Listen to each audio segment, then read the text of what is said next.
Last week, you learned about what a circuit was. A circuit is a closed loop made of three parts: a power source, a conductor, and a receiver that allows electrical current to flow through it. This week, we'll talk about the two types of circuits. You've probably heard of them before.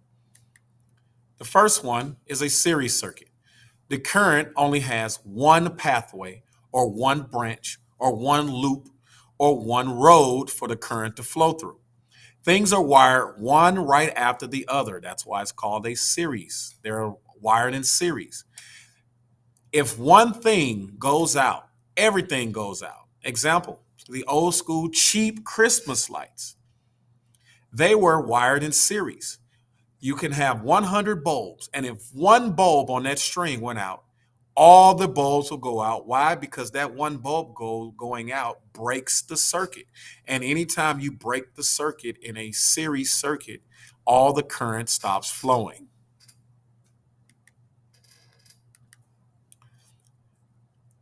In a series circuit, current is the same at each point in the circuit. When you add more receivers, like more light bulbs to a series circuit, you're increasing the total resistance. And if you increase resistance, you decrease flow or you decrease current.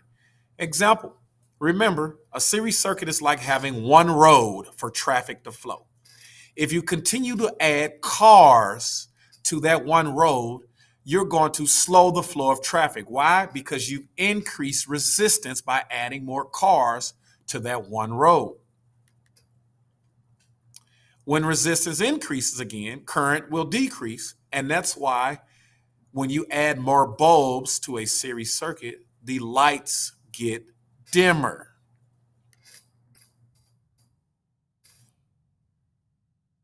Receivers share the current in a series circuit. Example, look at this series circuit. It has three receivers or three light bulbs. If there were 120 amps of current, how much would each bulb get? Well, simple.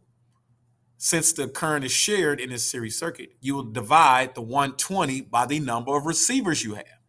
In this case, it's 3. So it's 120 divided by 3, which gives you 40 amps. And that's why each light is dimmer, because that current is shared due to the high resistance. Now, let's finish up with a parallel circuit. A parallel circuit contains two or more loops, branches, pathways, roads, whatever you want to call it, for current to move through. Current splits up to flow through the different branches or pathways. That is why in a parallel circuit, if one bulb goes out, the rest will stay on. Why? Because that current has multiple pathways to flow through. The more branches there are, the less resistance, which is equal to more current. This means brighter light bulbs.